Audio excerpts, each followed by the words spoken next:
Good afternoon. As always, before we get started, we have a brief message for our Spanish-speaking viewers. Sylvia? Sí, buenas tardes. Soy Silvia Lemos del Condado de Sonoma. Esta conferencia de prensa es también transmitida en español en la página del Facebook del Condado de Sonoma. Esta es una actualización sobre los incendios Glass y Shady que están afectando al este de Santa Rosa y al Condado de Napa. Gracias, Paul. Great. Thank you, Sylvia. And thank you all for joining us for another joint news briefing by the County of Sonoma, the City of Santa Rosa, and CAL FIRE. My name is Paul Gullickson, Communications Manager for the County of Sonoma, and this is Monday, September 28th at 5 p.m. As we enter day 2 of the battle against the western portion of the Glass fire, firefighters continue to battle against high winds, low relative humidity, and warm temperatures. Little is expected to change concerning the temperatures and the humidity, but hope was high today that those winds would start to die down this afternoon and give firefighters a chance to cut some breaks and gain some ground. Find out how that effort is playing out. We will begin once again with CAL FIRE Division Chief Ben Nichols. Chief?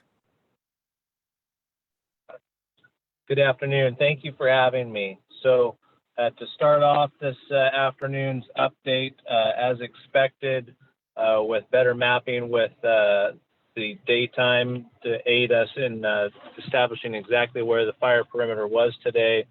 The fire's size as of this evening is 36,236 acres, 0% contained. That being said, the winds, as forecasted, weakened today.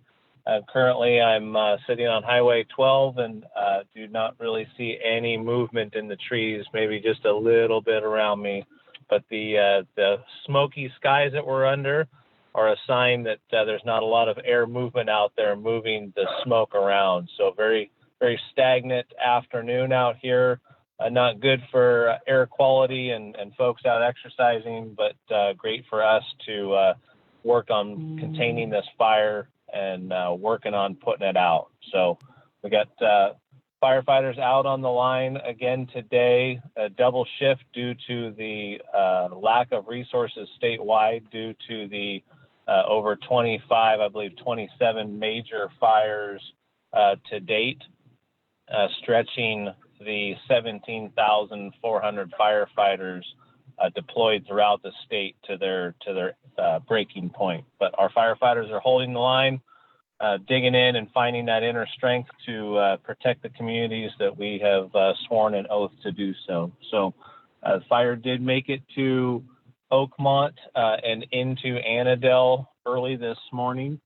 But there was a valiant firefight by our local firefighters and our CAL firefighters here on the east side of Santa Rosa to save as many homes as they could. And the statement I heard is they've saved far more than they lost. So there was a, while there were indeed structures destroyed and damaged this morning, it was a win overall for a valiant effort for the firefighters to circle up the resources that we did have and make a concerted attack where we would make the most difference. With that, I will call it end of report. Okay, great. Thank you, Chief. Has Chief Tony Gosner been able to join us yet? I think he was having trouble. We'll get him on as soon as we can. So let's go to for just an update about the evacuation areas. We have Sergeant Spencer Crum of the Sonoma County Sheriff's Office. Sergeant? You're muted. Sorry, can you hear me now? You got it. Sorry, our latest evacuation, our mandatory evacuations are occurring in the area of Annandale and Bennett Ridge. Those are the latest ones as of a few hours ago.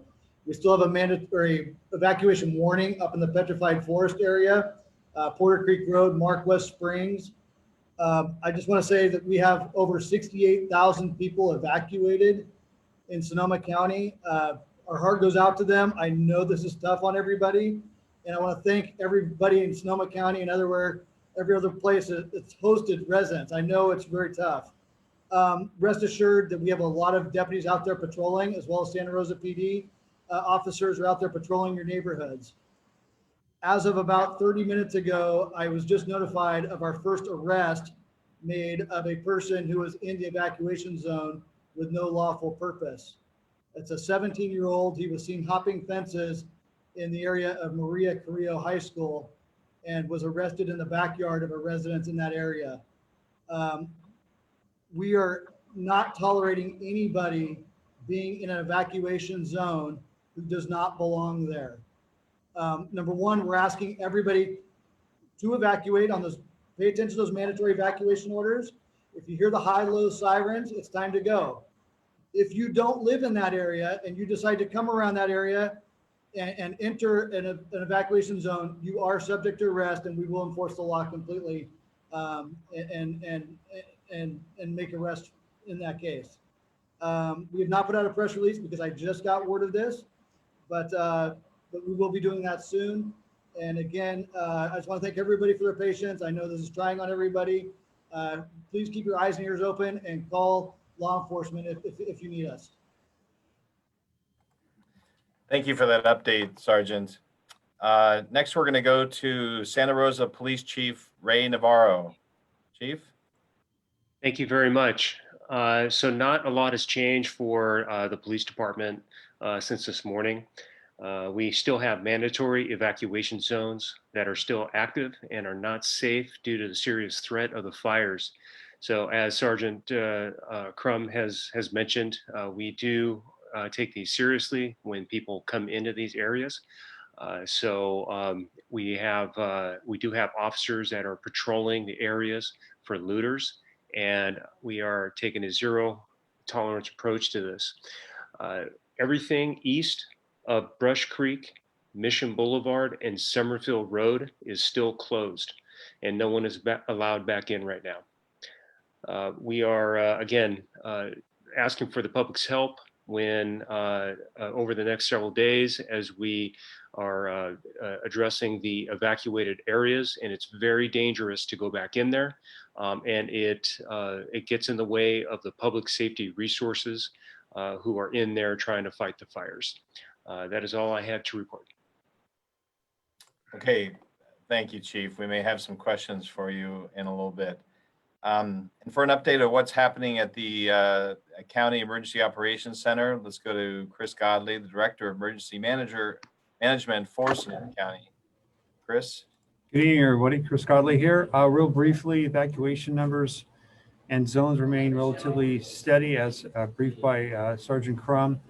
We are looking at 6 shelters currently operating in the county at this point, as well as we're aware of several others that are being operated by local community-based organizations.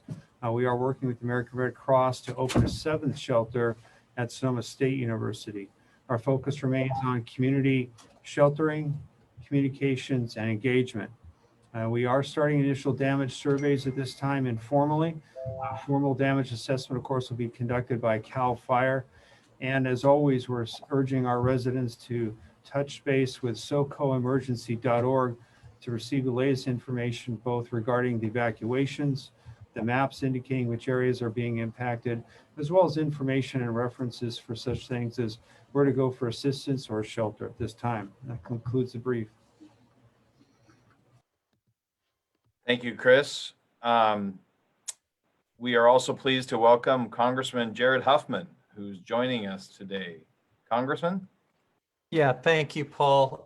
Just want everyone to know that Congressman Mike Thompson and I are fully engaged, as we always have been in these situations, to make sure all the federal support available to our community happens quickly.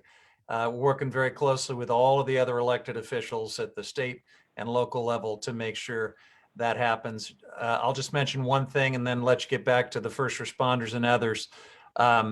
If you are under an evacuation order and you need to incur expenses to house you and your family until you can get back to your house, save the receipts. If you can document those expenses, either Congressman Thompson or I and our teams would be happy to work with you to try to get some federal reimbursement. It's only a few $100s, but it is available to folks who are subject to those evacuation orders. Thanks a lot. Great. Thank you very much. Yes, save your receipts. And we're also pleased to have with us both State Senator Bill Dodd and State Senator Mike McGuire. Senator McGuire, let's start with you. Thank you so much, Mr. Goldson, and good evening. Good evening to the Board of Supervisors, Madam Chair, Congressman Huffman, Congressman Thompson. Thank you for your incredible dedication to this county. Always honored to be on with Senator Dodd and appreciate all of his hard work and his partnership, and of course to the Assembly members as well. This fire is the biggest threat to public safety in Northern California. And as we all know, additional strike teams arrived last night, both into the Sonoma as well as the Napa side of this fire. The state continues to be in direct coordination with both the city of Santa Rosa as well as the county of Sonoma. I want to say how grateful we are to Mayor Schwedhelm, his incredible team at the city for all of their work. And the state is going to ensure that all needs are met, not just short term, whatever needs are going to be need to be met here with sheltering and/or long-term with debris cleanup.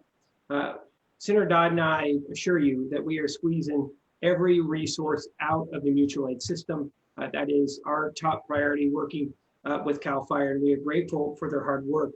And what I want to remind folks is we do have significant fires across the state. One continues to burn north of us with the August Complex fire, where we saw significant structure loss in both Humboldt and Trinity counties last night around Ruth Lake. And as difficult as last night was, again, as Chief Nichols said, he got it right. Firefighters saved much more than were lost.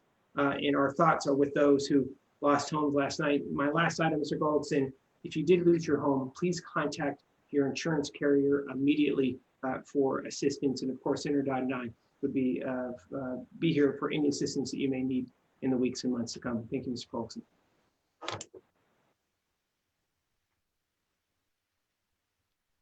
Thank you, Senator McGuire. We certainly appreciate your experience in these fires. That's what we all have is experience. And Senator Dodd, thank you very much for joining us. You have some thoughts? Well, quickly, I appreciate Senator McGuire giving the lion's share of really a state response. The governor did declare an state of emergency today in both these fires in Napa and Sonoma County. And again, this is, people look up in the sky. There's not a lot of resources. We got to remember, it was a call that I made today that, the smoke was just too thick for those big planes to be flying through. They need to be safe as well.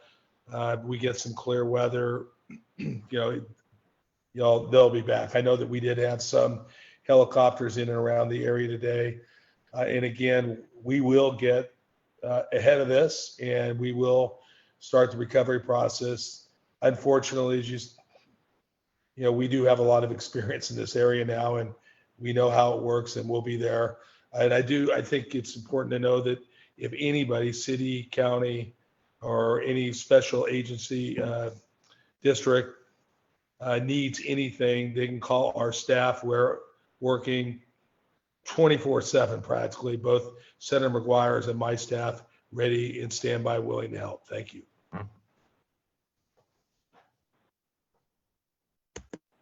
Thank you very much, Senator Dodd. We also have with us Susan Gorin, Chair of the Board of Supervisors, and Mayor Tom Schwedhelm from the City of Santa Rosa. Chair Gorin, do you have any thoughts you'd like to share? You're on mute. There you are. Thank you, Paul, and thank you to our federal and state legislators once again, right by our side with the assistance that we need and the heartfelt understanding about what our survivors are going through, all too terrifyingly familiar for us. And I watched the glass fire and the air resources being poured in on Sunday. We were enveloped in smoke, never recognizing that fire would ember and come cascading down the hill and over the ridge the very next evening. In a very similar way to what happened almost 3 years to the day in 2017. And my heart goes out to all of the folks who lost homes. And thank you, Mr. Godley and CAL FIRE, for starting to work on the damage estimates. I know I'm receiving a lot of emails, anxious to learn the fate of their personal homes and their outbuildings, and of course, any livestock or pets that they may not have been able to evacuate. You can please call my office at, or email me at susan.gorin@sonoma-county.org. I'm evacuated in Nevada with a lot of friends and neighbors. We were lucky to get a motel room. They're hard to come by. I really want to thank everybody who is volunteering at our evacuation centers. And we are standing up more evacuation centers today and during these fires because of COVID pandemic that we are experiencing.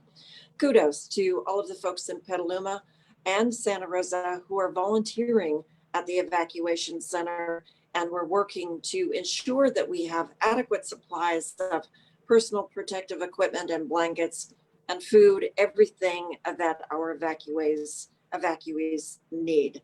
And know that there are many of us willing to and able and want to help you with this journey of recovery.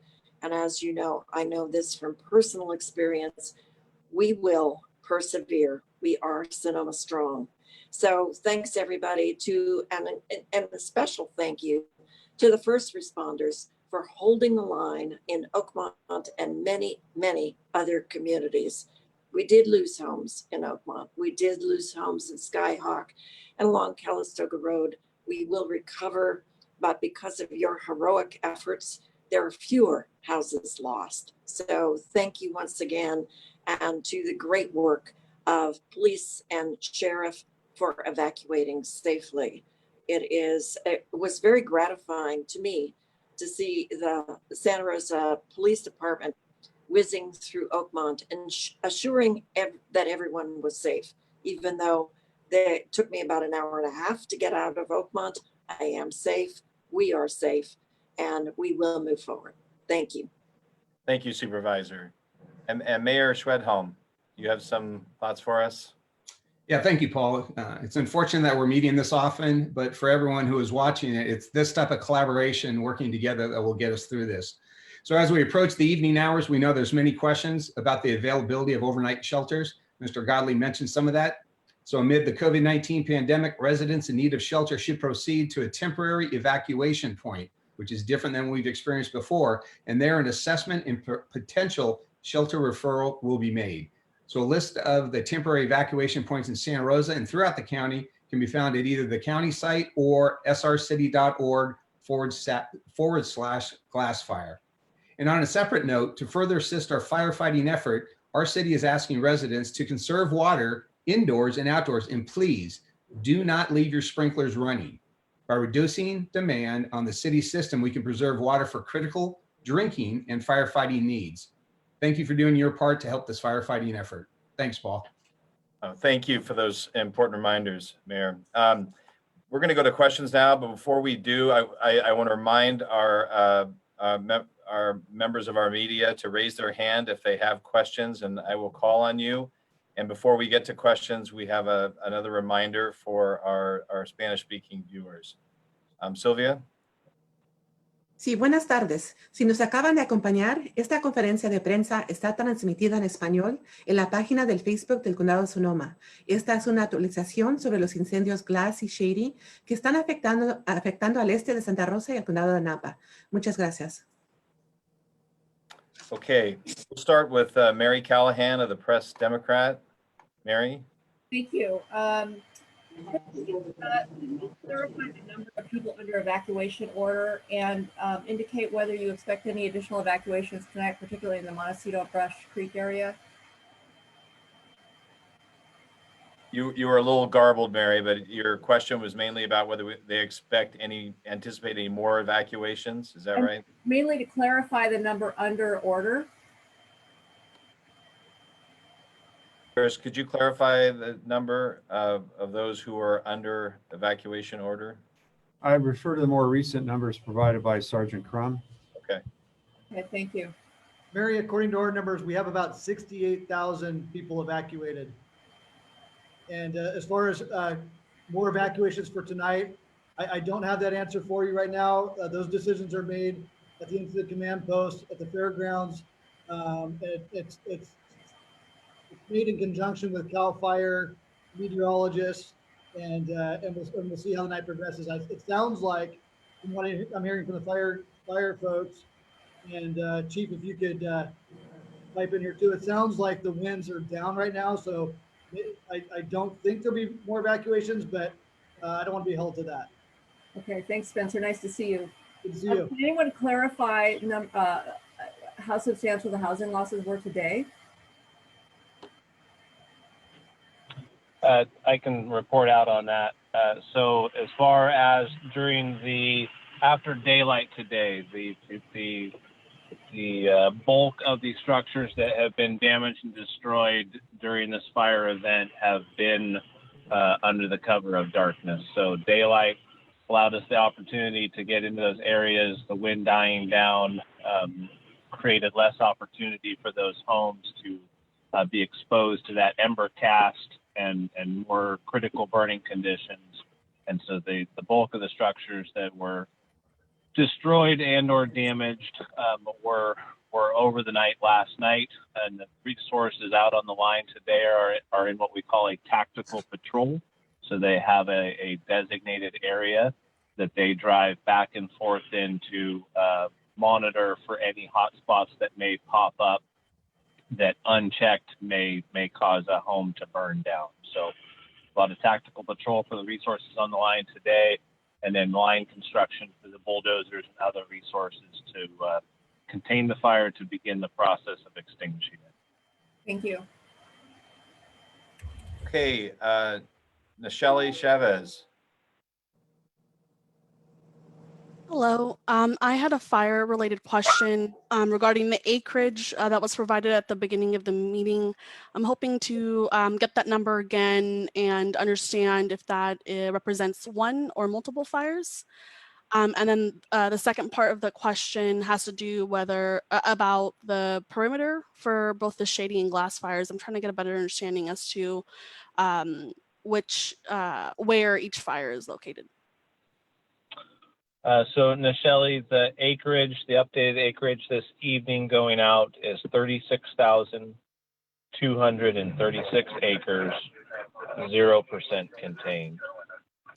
And as far as the overall fires, while our investigators are looking into the Shady and the other fire that originated near the Shady last night, at this point we believe that due to the wind that had gotten down to the valley floor and material burning out from the initial glass fire perimeter that allowed embers to be cast across the Napa Valley at the point that it came across, which got fires established on the west side of the Napa Valley, which then had the wind that was able to push them to Santa Rosa like we saw last night. So overall, while the individual fires were named differently, it's because that's our department process for new fires that we name those fires.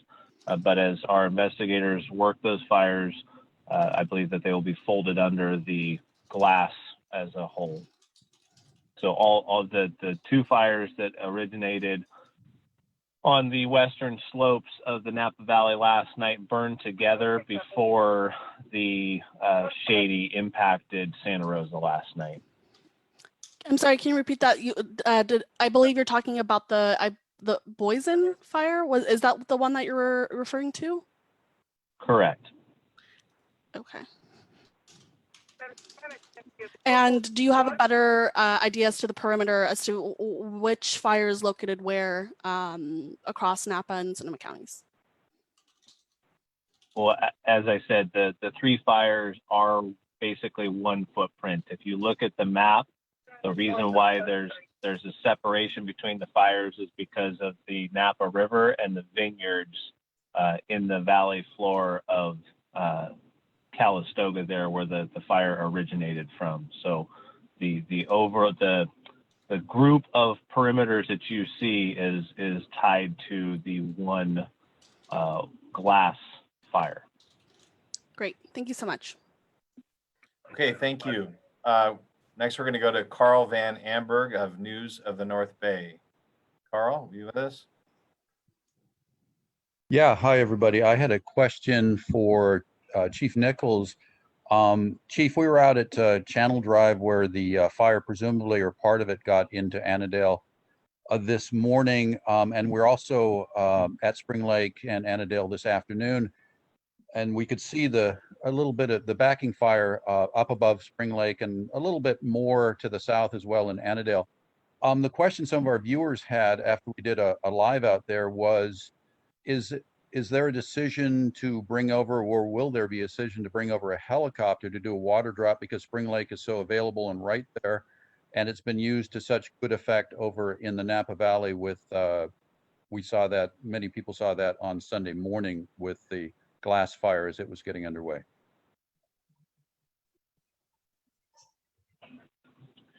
So ultimately, yes, there may be the opportunity for helicopter support there at Annandale Park.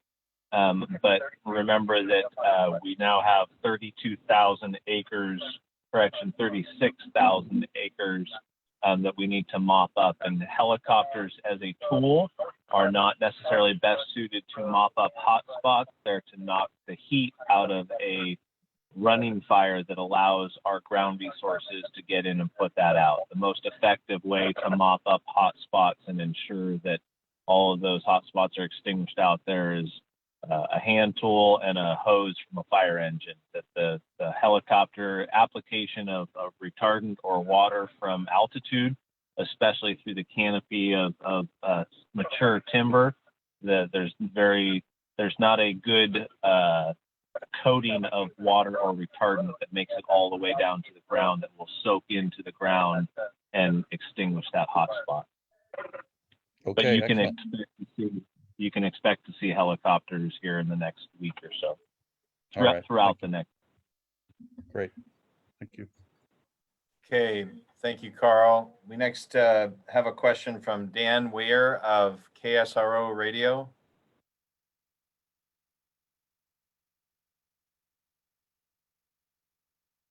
Dan, are you there?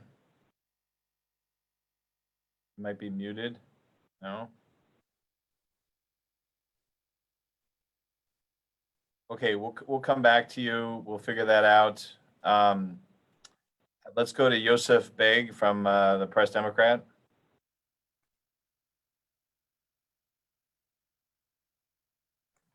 Yosef, did we lose you too? Okay. Julie Johnson. Hi there, is this working? You're on, Can you Julie. hear me? Thanks. Great.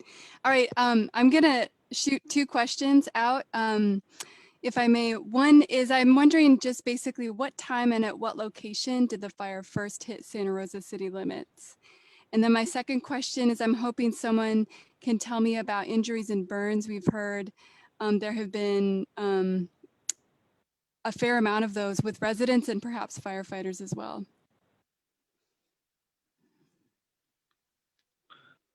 So Julie, Ben Nichols here. The first report that I heard of the fire entering into the city limits of Santa Rosa may not be quite as accurate as Chief Gosner would have, but at 1:31 this morning, there was a radio report that the fire was across Highway 12 and into Oakmont.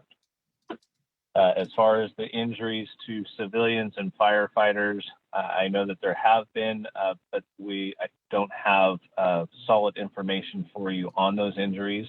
Those will be coming as we get more information as we investigate those instances during the event. As you might expect, during the initial stages of the rapidly expanding incident, there was multiple rescues occurring at the same time, and so it's going to take time to put that information together. Thank you. Quick follow-up. Is there a general sense of where the rescues were happening? I know Sergeant Valencia earlier mentioned Los Alamos Road was a place where rescues were taking place. I don't have specific locations for you. I know that there were rescues that were taking place on the east side of Silverado Trail the first morning of the fire. And I heard rescues yesterday. I just don't have exact locations for you. Okay.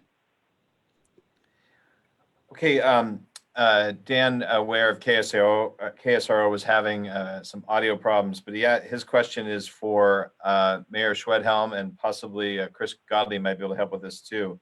He says, can the mayor re-explain, we're going into more detail, the difference between evacuation or temporary evacuation points and evacuation shelters, and why there is a difference?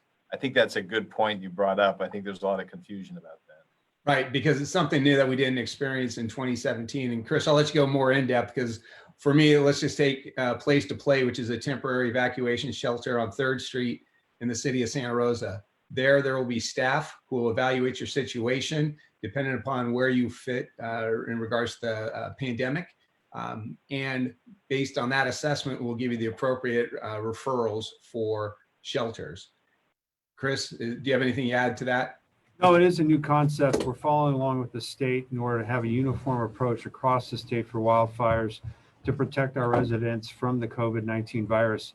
The TEPs really are designed to serve as kind of, if you would, that initial landing spot, allow for people to identify what kind of resources they might need, but also that allows us then to identify where people might need to go in terms of if they're seeking shelter, food, or just information. It allows us to kind of keep people socially distant from one another, and then also making sure that we're addressing people to just the right resource. Because as we've talked about, managing evacuations and sheltering in this COVID environment is so challenging. We want to maximize all the resources we have available, and those TEPs are kind of a great screening tool for us to make sure that we really benefit the public as best we can in as short a time of period as we can. Great. Thank you for making that clarification. Let's next, we're going to go to Ted Williams at KZST. Ted? And thank you, everyone. Spencer Crum, nice to see you, PIO for the Sheriff's Office. It's been a little while. Question for you. Do you foresee enacting any curfews for civilians around the fire lines? That is a topic that has not been discussed at all. Okay. We'll stay on top of that one. Have you done, and this probably goes to the county itself, infrastructure assessments for roads and bridges that might take a little bit longer to get recovery back up? This is Chris Guile. I could jump on that. That is correct. Our county department, Transportation and Public Works, is already starting to put crews into the field to identify damage to infrastructure, whether it's roadways, road surfaces, safety devices like guardrails, signage, as well as disruptions to water control and storm drain control facilities. After all these fires, I'm afraid we've got a crew that's especially good now at looking for and identifying damage very quickly, because as you know, we've only got a short period of time before rain becomes a challenge, and we want to make sure we get on top of this as soon as possible. Okay, thank you. And then one last one. How can people help with the evacuees? If they're not an evacuee themselves, how can they best serve those who are evacuated? Well, this is Chris. I guess I could jump in. The first is, of course, connection. You may know of people that are evacuated or under threat of evacuation. They need to be warning. So it's important, as socially distanced as possible, to make those connections, to let people know they're not alone. There's a lot of significant angst going on right now, if not actual a reimagining or reliving of many of the traumas that this community has been through over the last several years. So that human connection is probably the most and the greatest value that can be provided.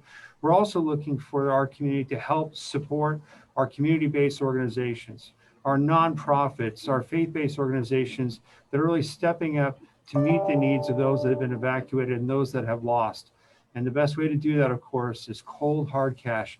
That energy that cash represents allows people to start anew, invest in their lives, and get moving ahead down the road to recovery just as soon as possible. And I would add, thank you to Transportation and Public Works. You're always on the spot, recognizing the replacement of guardrails and cutting down the dangerous trees that might be in danger of falling on the roadsides. We appreciate everything you do on the spur of the moment. And I know that Supervisor Zane wants to chime in, but every evacuation center needs some volunteers. And if you do have a spare room, even in COVID, and you have a friend who has been evacuated, please offer them your home and your friendship. It is a very, very challenging, emotionally difficult time, and they will need your friendship to get through this, even as they evacuate, even if they haven't lost their homes. And yes, please direct those donations to the Redwood Empire Food Bank, always filling the need for hunger insecurity. So thank you. I just wanted to add also that you can go on our SoCo emergency website, and there's a list of volunteer options, but even better, call the volunteer center. Marin County is taking care of that at this point. You can also call 211 to get information. And Supervisor Gorin is right. There's a real need in terms of food distribution and also in terms of shelter. And again, there's lots of opportunities. The only thing that will limit you, I will say this, frankly, is your age, because we're being very cautious with our older adults right now in terms of their exposure to COVID.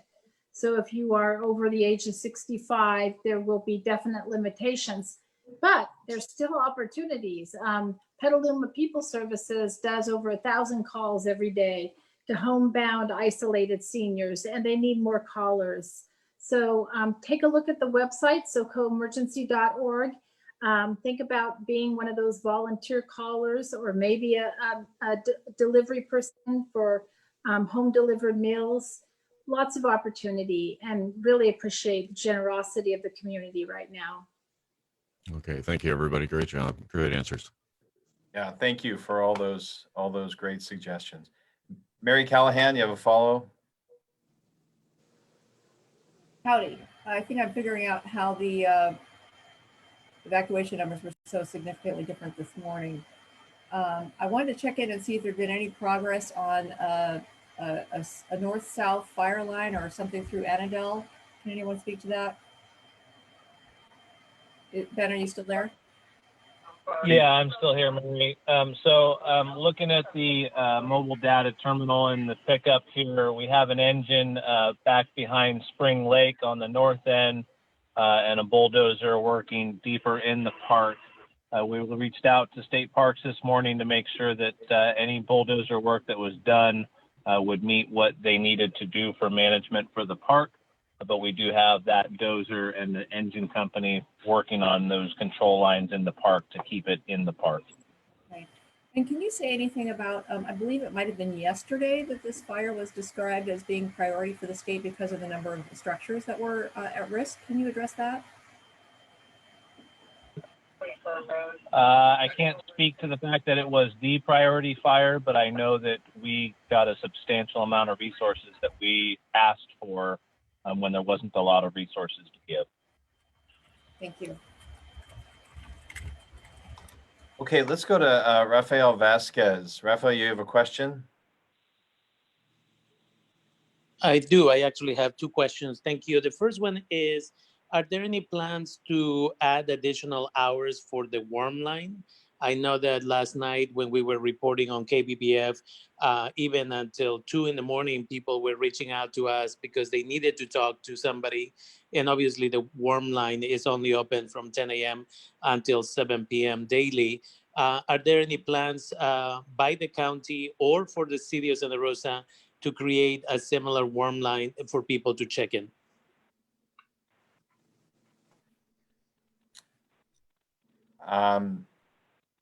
I don't know, Chair Gorin or Supervisor Zane, do you have some thoughts on that? I believe we still have our warm line operational, and I'll let Shirley talk about that. But also, you can call 211 or go on SoCo Emergency for any of the information that you might need about this. Yeah, the warm line is still going, and we're getting, I mean, the calls go up and down depending upon what we're experiencing any given day. Obviously, there's a tremendous amount of people in anxiety and stress right now, and the PTSD that gets triggered with the sirens and the smoke and everything. So we want people to use the warm line. Please, please call it. You can have Spanish-speaking therapists as well as other languages, and it is available 7 days a week from 10 o'clock in the morning until 7 o'clock at night. And I'll give the phone number again. And it's really important that people reach out right now and get the help they need. 565-2652, 565-2652. I would say, as hard as it is to go through COVID and these horrible wildfires and floods and everything we've had, our mental health is so important to take care of. And it's so important for us to realize that we all need one another and we all need help right now. There's not one person that doesn't need help. So make the call. There's a live therapist on the other line to talk to you, to give you referrals, and to just talk to you. And it's all free and confidential. Thank you for asking. Yeah, if I may, I think my question was misunderstood. The question was, are there any plans to add additional hours when we have situations like the fires from last night, where again, we had people at 2 and 3 in the morning still reaching out for support? No, not that I know of right now, but if there is a need, we'll add the hours. So I promise you I'll check into that with our Department of Health Services that is basically running the line right now. And if you'd send me an email at my office, we'll get back to you right away on that. Thank you. And my last question is, what is it looking like with the changes on the wind and the weather in general? How long are we thinking before this fire may be out? Chief Nichols, do you want to take that one? Sure. So the fire conditions are going to dictate the length of time that it takes to put out the fire. As we get deeper into the incident, we get more resources in. We're going to have the opportunity to get this fire put to bed. So right now, with the weather conditions we're having, if those weather conditions continue as forecasted, we should be looking really good by the end of the week. Thank you. Okay, we have a question, a couple of questions along this line from Facebook, our Facebook audience.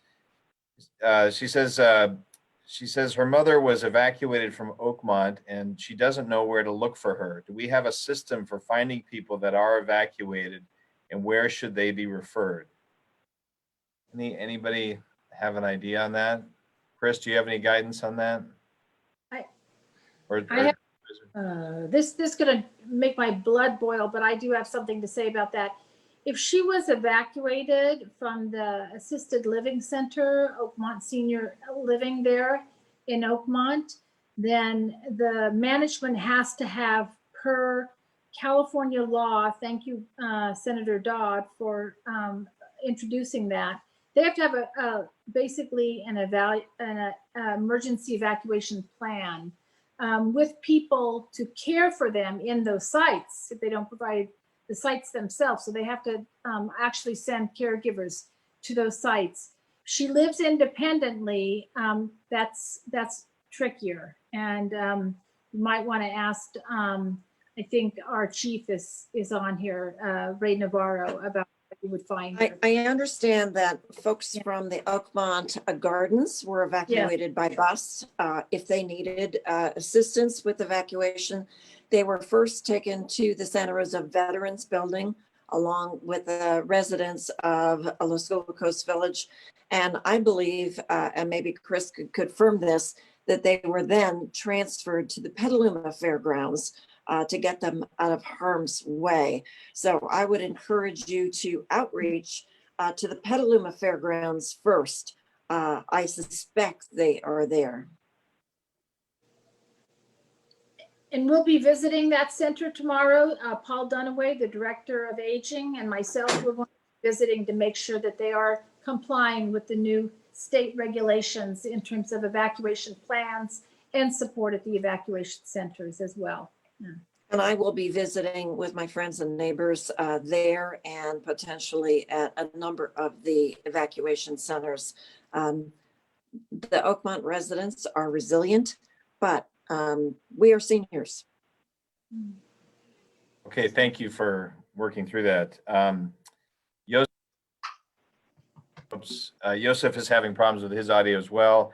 So he asks, his first question is to Chris Godley about the potential capacity at Sonoma State Shelter and when that would be achieved or activated. Sure. Briefly, Sonoma State is offering 2 separate sheltering solutions. This is a significant contribution by the state of California, a real significant coordination effort. And Sonoma State has really stepped up again and again this year during the COVID environment, our most recent, a fire event near Walbridge. And now they're looking at offering dorm suites, if you would. These are not individual dorm rooms, but instead we can shelter up to 5 or 10 people in a suite. We have about 50 of those that we can provide to the most significantly vulnerable individuals or families that are seeking shelter.